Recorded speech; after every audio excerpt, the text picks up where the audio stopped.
Da la orden en este preciso momento. Movió la pelota al equipo de Olimpia. Ya está en marcha el segundo partido de esta Copa F. Bien, vamos a ver qué acontece en el campamento de Tempetaré. Si ya recurren a la primera variante o si vuelve Stillman, me parece que va a volver. Está probando. Ahora ya levanta las manos, queriendo volver, queriendo retornar. Va Celeste. La pelota para Aguilera, profundiza, viene para el primero Olimpia. ¡Está! ¡Gol!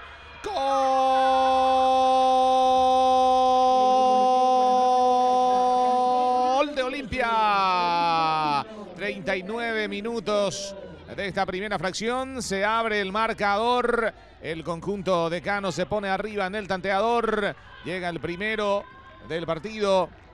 Vamos a ver, fue Cartamán la autora del gol. Vamos a confirmar, tiene la pelota allí. Lo claro y lo concreto es que Aguilera fue la que ganó allí el puntín, el rebote, nuevamente para ella. El pase queda milimétricamente allí dentro del área para que llegue el primero del conjunto de Cano. Sí, apareciendo siempre en la cita Peralta, con el gol, la amada del gol, Amada Peralta, oxigenar el equipo y replantearse un mejor segundo tiempo. Cierto que Olimpia también impone su juego, pero tiene que buscar desarrollar lo mejor el conjunto de Villa Elisa para llegar al empate. El centro que va arriba, sale la arquera. ¡Gol! ¡Gol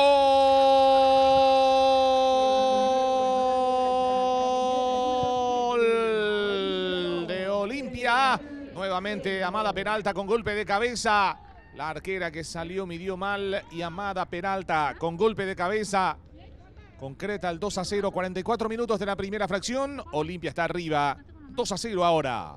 Sí, en el primer partido no estábamos encontrando la fórmula, no estábamos encontrando la llave del gol. Es porque Amada la tenía bien guardada y ahora la saca a relucir, doblete. Saque de esquina para el equipo de Cano, coloca Yanina. Le pega González. Viene el centro de Yanina. Pelota al primer caño. Golpe de cabeza hacia atrás. ¡Gol! ¡Gol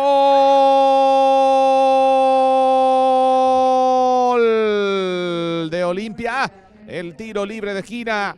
Un desvío en el primer caño. Y termina empujando simplemente debajo del arco. Varela. Agustina Varela es la que define en última instancia. Esa peinada que se iba yendo por línea final. Allí apareció Varela para empujar. Olimpia marca el tercero. Gana 3-0 a Tempetaré. Sí, de manera inteligente también Tania Rizzo se va a colocar. Esto yo únicamente lo estoy mencionando desde mi punto de vista. Nada. Porque todavía no se ha hecho una programación no. oficial. Claro. Para nada. Entonces estaría bueno. Tenemos el Gunter Fogel, tenemos también la cancha de Nacional. A ver, un ratito viene la carga, qué peligro, va Olimpia por otro gol. Gol de Claudia Martínez, 73 de partido. Martínez aumenta para el equipo de Olimpia. El decano golea 4-0 Atlético Tempetaré. Apareció nomás Claudiña penetrando el área de Tempetaré, sorteando rivales, buscando el perfil necesario, se acomoda y remata de manera potente. Se desvía justamente en Duarte ese balón. De igual manera me parece que tenía destino de red. Parece que es Olimpia el que participa de ese torneo. Ya te cuento más. Un ratito porque viene Martínez. ¡Qué golazo! Golazo de Claudia Martínez. Soberbio. El remate al ángulo. Impresionante. Impecable. Ese derechazo de Claudia Martínez. El quinto para el equipo franqueado. Gana, golea el cuadro de Olimpia. 5-0 a Tempetaré.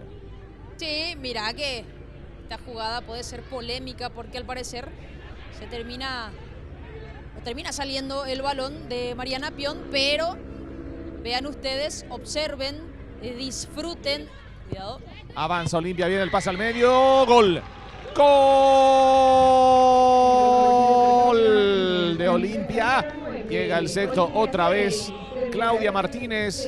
Esta vez debajo del arco, simplemente empuja Y Olimpia marca su sexto gol, gana 6-0 Atlético Tembetaré. Y otra vez aparece Claudinha después de este error no forzado por parte de Steilman, que regala el balón en zona sensible, la recoge Garay, esta que se combina con la uruguaya Pion. Está para Dayana Rivas, que busca la compañía con Martínez, que únicamente le dio dirección, le dio fuerza. La arquera se queda con la pelota y terminó el compromiso final del partido aquí en el Carfen Pané. Victoria de Olimpia, goleada sobre Tembetaré por 6-0, Claudia. Sí, mucho que agregar sobre lo que ya están viendo en cuanto al marcador. Siendo un Olimpia muy efectivo, es cierto que le costó llegar al primer tanto, pero después ya los goles se vinieron a granel para conseguir los primeros 3 puntos en esta fecha 1, la jornada inaugural de la Copa F. Nunca pudo o supo responder a los golpazos el conjunto rojiverde.